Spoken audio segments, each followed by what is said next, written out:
much as you guys preach ball security, you guys have kind of struggled with that a little bit. You haven't lost a whole lot, but over the last 2 weeks, does that surprise you a little bit?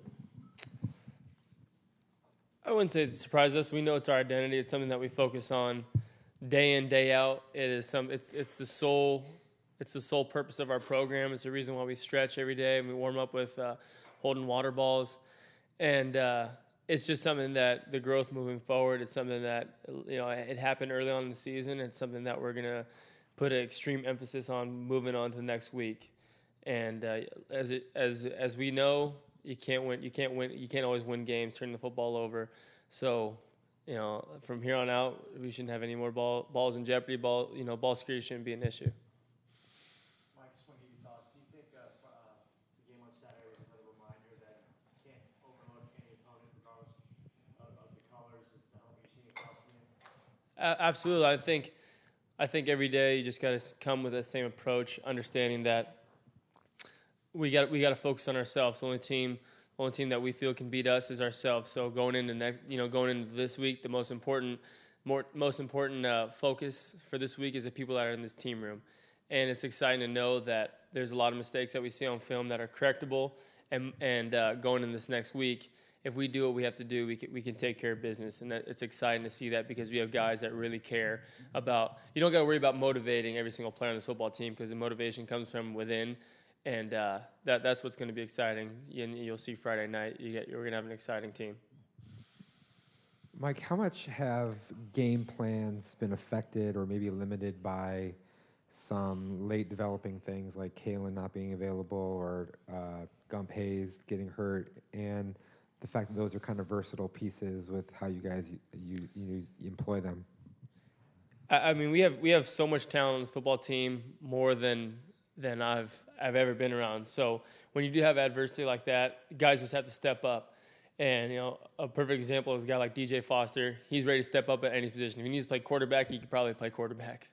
So it really is next man up mentality. And it really hasn't been affected. I mean, at the end of the day, if we do what we have to do, we align right. We do our assignments up front at receiver, at running back, at quarterback. This offense will get going, as we all know. So it's hopefully those guys come back as soon as possible. But in the meantime, we're just going to do what we do and create an identity for our football team. Mike, last week was the first game that Mike Norvell was actually in the coach's box. How different was the feel on game day due to that adjustment?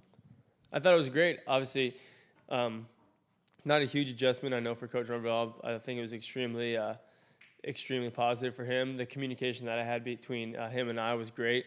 Just being on the headset in between the series. So it's exciting moving forward that, he's the eye in the sky now, being able to see everything that as a quarterback you see. So I think it's great for our football team, great for our offense specifically. And I thought the communication went great. We have some amazing position coaches who communicate well. But at the end of the day, it's the leaders on our football team, myself, DJ, Nick, Kelly, who are going to get the guys going on the sidelines, not necessarily a coach. So I thought we did that great. We had a little adversity late in the game, and we responded really well. You and Cody Cole have been effective in the red zone. Can you just describe the chemistry you two have developed? Yeah, no surprise that Cody's has gotten off to a fast start. He had an unbelievable camp. The kid is tough as nails, and he's just one of those kids that you just got to put it in a spot where if he's the only guy that can catch it, he's going to come down with that ball. And I think he showed that late in the game on that corner at the back pylon, and he just made an incredible catch with the guy all over him. And I think moving forward, he's just going to be a guy that gets better week to week to week because he's his own hardest critic, and he'll be the first person to tell me to stay late after practice, throw balls, and that's just how he is.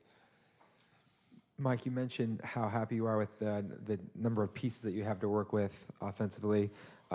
With DJ moving to receiver, no Jalen Strong or Cam Smith, do you feel like you guys are still kind of settling into your identity on the offensive side of the ball? Oh, absolutely. I think what's creative about our offense is that we do have guys that can move inside, outside, running back to receiver. It's fun. I know it's fun for Coach Norvell to put together a game plan week to week, but there's guys that are stepping up. Ellis Jefferson, Devin Lucian's doing great. Gary had a really good game. Obviously, Tim White is going to be a spectacular player for us, and I think it's just going to be fun to put these game plans together and just let players make plays at the end of the day. I think on Saturday night we did have some playmaking ability, and there's so much room for improvement going into the weeks that our best football is yet to come. And those SEAL guys are awesome and all that, but that offensive line is really starting to bear down. We had a great practice today, some great communication, and the big plays are on the way. Mike, you kind of talked about it, trying to find an identity. What kind of identity are you hoping this team eventually gets to?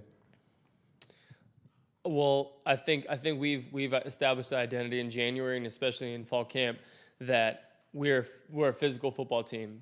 There's no doubt what we want to do. We want to run the football, and with what we have outside with this speed and playmaking ability, we want to be a team that plays fast, that plays 90 snaps a game, and that's something that we're practicing every single day to reach that goal.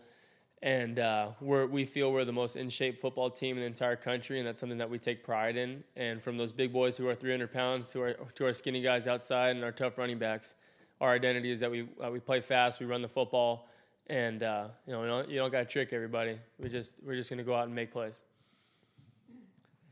Mike, talking about playing fast, Todd talked quite a bit about that when he was in here and wanting to get the tempo going again. What are the key things to really getting the tempo where you want it to be?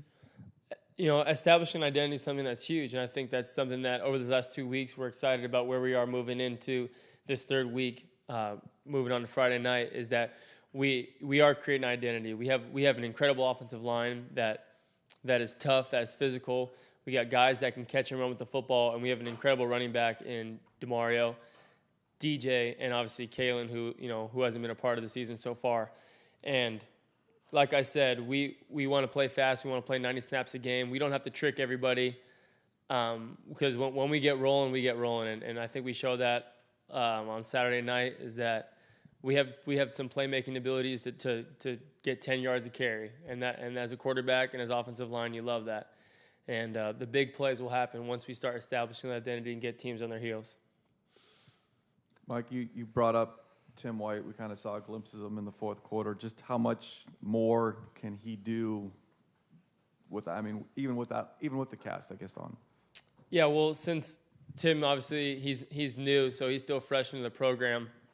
But since he's been here, he's caught my attention, a lot of the leadership's attention about how attentive he is to detail and how much he truly cares about this football team in the limited amount of time that he's been here. So when you look at Tim, you know how much he cares. He wants to win as bad as any senior on this football team does because he understands the investment that's been into this program. And what he has to come is his ability to catch and run with the football is one of a kind. And his speed and route running, and he's going to be a serious threat for us. So cast or not, he's tough as nails. And when someone's invested in the program, you don't got to worry about something as small as a little injury because those things go away. Mike, before you came in here, Todd was talking about an emphasis on really trying to hurry things up offensively. Mm-hmm. I notice you're always trying to do that on the field. What are the actual limitations? I know getting more first downs helps speed it up, but what do you see, or what's the vibe you have on the field in that regard? The vibe on the field is pretty simple. Is that our preparation changed a little bit, and we felt it today. We had a serious emphasis on moving the ball. We were outside today. It was nice. It was a beautiful day outside, and we really got those big. If you get those front five guys going, the rest of the guys will set really the pace setters of tempo are the offensive line, and just scurrying to the ball. And at the end of the day, it's a tempo, but it's a controlled tempo. You don't want to run bad plays into bad looks or whatever. But it really is a mindset. Coach Greer is the best trainer that I've only been around two, but I know he's the best in the entire country. And it really is a mindset. So we're not trying to play tempo. We're trying to create an identity of having tempo be who we are. And I think that says everything. Mike, I want to get your thoughts on New Mexico on Friday, and of course, how big is the game, being that it's the final conference warm-up? Yeah, I think it's exciting. I think we have a football team now that just can't wait to get back on the football field on Friday. I think from the little pep talks that we had out there at practice, guys are excited. Guys are starting to play with their eyes more. Going into the third game, the rust is off now. We're ready to go, And you really start to get into that season groove where you understand you got 3 practices, a walkthrough, and now it's game day. Go perform. Guys are really watching film. Like Coach said, we have a smart football team first, more than anything else, talented wise. So it's going to be fun to see what we have in store Friday with our opponent, because we have another great opponent coming in here. But it's time to play some Sun Devil football and start dominating there on that football field. Hey, Mike. Coach kind of talked about it to open up his press conference, but what kind of effect do you think the new double student sections and the end zones have on the game on Saturday, and how do you expect it to affect you guys moving forward? So going into my 5th year at Sun Devil Stadium, I think I've pretty much seen everything. I've seen the Devil Walks before; they're fun. I've done the walkthroughs and stretchers, but I genuinely got chills when I walked out there, coming out of Tillman Tunnel for pregame, and all those students were right there going crazy, because obviously, like myself and a lot of other people on this team, you have a pretty big passion for what the Inferno does, because you start to get to know some of the guys in there and the girls in there, and you just see how much it means to them.